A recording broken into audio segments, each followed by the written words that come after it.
The relentless attacks and slander by suspected white supremacists and feminists have been non-stop the past week since Kobe Bryant unfortunately passed away this past Sunday.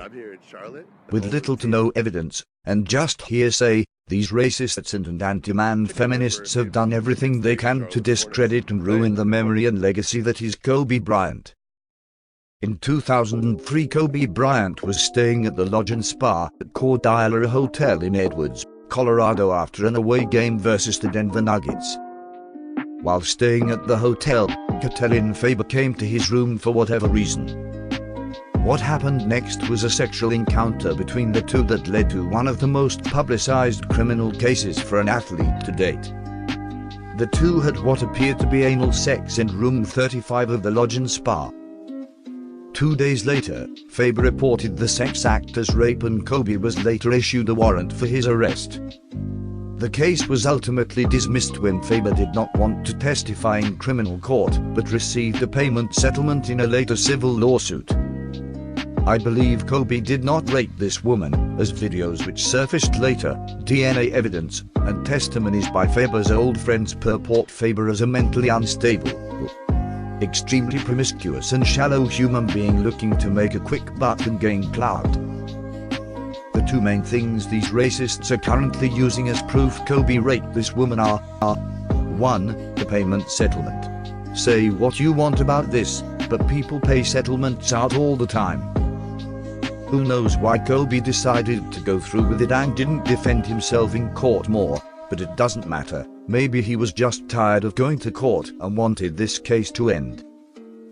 2. The bloody shirt. A piece of evidence in the case used against Kobe was the fact that his t-shirt used during the sexual encounter had blood from Faber on it. I think this video explains why. You know how I be. 5 years ago, date raped by Kobe. You know how I be. 5 years ago, date raped by Kobe. I was in Colorado, work at a hotel when Kobe rang the bell.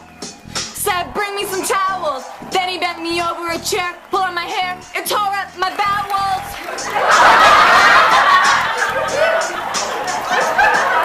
Kobe bought his wife a diamond ring to make up for being reckless. But I also got some bling when he pulled out his thing and gave me a pearl necklace.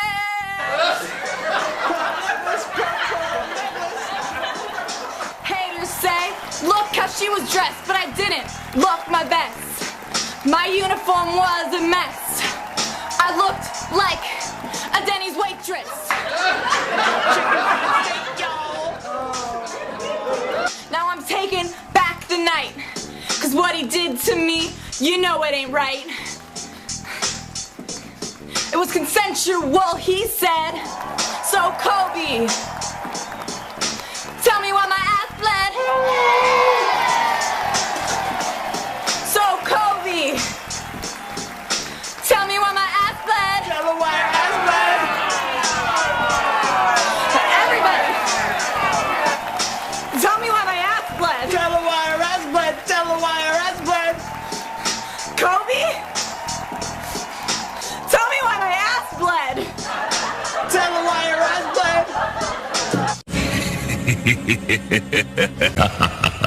It seems that the two had anal sex, and Kobe, being a 6'6" black man, must have had a larger than normal penis, which is what made Faber's anus bleed and put blood on his shirt when he pulled out. Not because of rape. And by the way, who high-fives someone and jokes about being raped? Someone who lied about it and got paid for lying, that's who.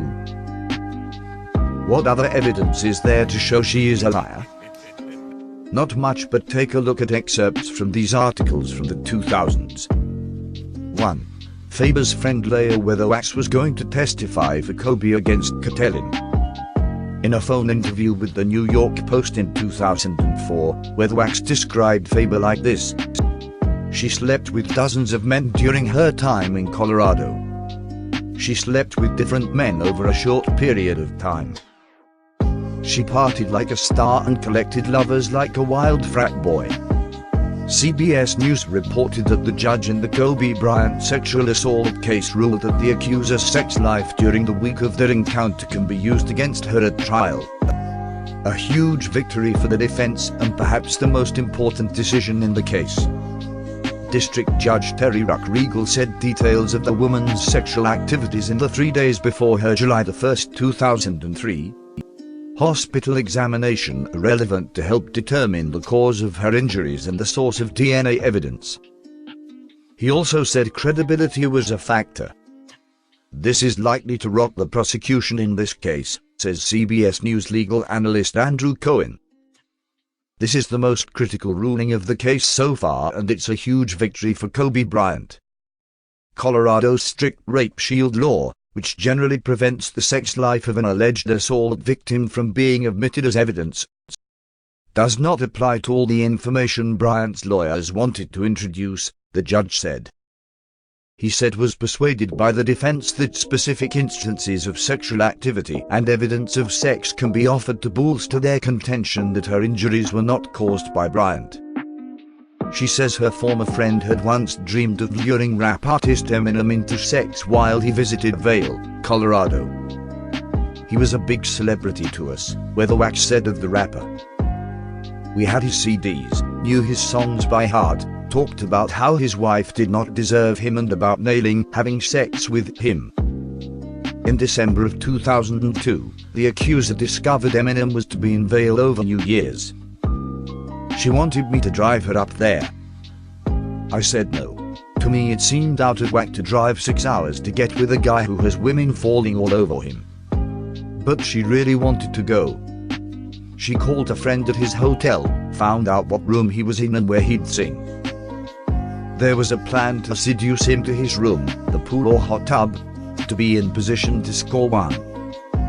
ContactMusic.com reported. In my opinion, at least 98% of her Faber attraction to him was simply because he's famous. She's always wanted to be famous. Faber, who was an aspiring singer. Weatherwax also claims her old pal once had sex with one boy because he looked like Justin Timberlake. 2. All the different semen she had on her clothing. Here's Dave Chappelle with a joke around the time, but is very relevant as I cannot find the article stating how much semen she brought with her, but it was more than 2. SB Nation reported 3 within the days of the incident. I knew it was bad when Kobe got in trouble. I said, this is a wrap for us. He's one of the most wholesome dudes we had. Lock him up, everything. And Kobe kept it together. Thank God he held his game together, because if he was cracking under pressure and getting like 6 points a game, the whole LA would have been like, that nigger is guilty. Kobe was playing his ass off. He was playing like his freedom depended on that shit. You see this motherfucker in them games, this nigga's trying to beat that case on the court.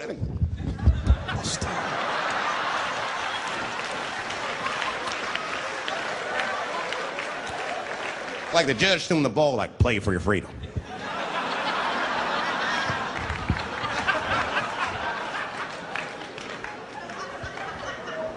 If I could talk to Kobe, I'd be like, just relax, you'll be fine, man, because the public is still giving Kobe the benefit of the doubt. He's one of the few black celebrities that get that.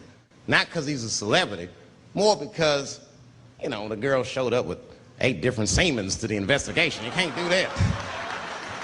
That's 7 too many. That's a lot of semen, man. This bitch got Noah's Ark in her panties. Like, what, you trying to recreate humanity or something? She's a collector. She got every unsolved mystery. The answer might be in this girl's paint. That's the first place I look. OJ's other gloves in there. Bigfoot's footprint. 3 CSI reruns is in that motherfucker. We got the most diabolical draws ever. 3. She had mental issues prior to her encounter with Bryant. According to Chief Wild Eagle, Faber had been hospitalized due to mental health issues in 2003. The police cited her as danger to herself 4 months before she accused Kobe Bryant of sexually assaulting her. 4. She joked about being raped in her rap video. Faber, as seen in this video, is seen laughing and happy that she was quote-unquote raped by Mr. Bryant, which is very disturbing and telltale sign that he didn't and she was making it all up. 5. Faber was going to use the money to get breast implants for her and her friend and buy a koala. Need I say more? This woman was obviously emotionally disturbed and looked at Bryant as a way to gain fame and money. To get clout, here's a clip of Brendan Schaub, who says he knows people who know the girl and says there's a good reason the case was dismissed. Maybe an angle of being the heel. But even the narrative of, oh, I'm glad this rapist died. Hold on, Ari. Hold on. And Ari's always been nice to me. Nothing but great to me. So I'm not going bad on Ari. What I'm saying is I don't understand it because from his point of view, the rape stuff, the allegations, look into that, man. He didn't. He says he followed it really closely. But you didn't, though. You didn't. But you didn't, though. No. But I'm from there. I'm from there. I'm from there. I know people who are around there. I know people who know that girl. I don't have all the facts. I don't have all the facts. You have a lot of them. I have he says, she says, right? Which Ari does too. Any narrative that I want to paint, I can Google on the internet. If I want to Google Brian Callen's an asshole, I can find the narrative that's going to paint that. Yes. If I want to find Joe Rogan's an extreme leftist, I can find that narrative. Yes. Somewhere on there, I can get that confirmation on the internet. So if Ari was searching for that, you're going to find it. Yeah. But you don't know the facts. No. I don't have all the facts. What I do know is what the courtroom found. We know that. Yeah. We know it settled out of court. Yeah. And we do know that young lady's history. That was proven after this. And we do know account upon account of personal people that know Kobe Bryant, who says he's a great guy. We do know a guy who has access to the women upon women that has no history of rape before this. We do know that. So when a man of this, a unicorn amongst human beings dies and he's a dad and what he represented. He dies with his daughter. Yes, and you take the narrative two other children to go, oh, this rapist, it's just like, well, hold on, dude. Why do you think nobody talks about that rape case anymore? If there's anyone who disagrees with this video, you can blow the grip, aka eat a fat one, you sensitive lying piece of shite. Stop hating men because you can't get laid. Rest in peace Kobe Bryant and his beautiful daughter Gianna. And rest in peace to all who perished that fateful day. It is a shame what these hate merchants would do to smear a great man and an even greater father. God bless you, Kobe. Big Mac the God out. Subscribe for more videos exposing these white supremacists and hate mongers. One love.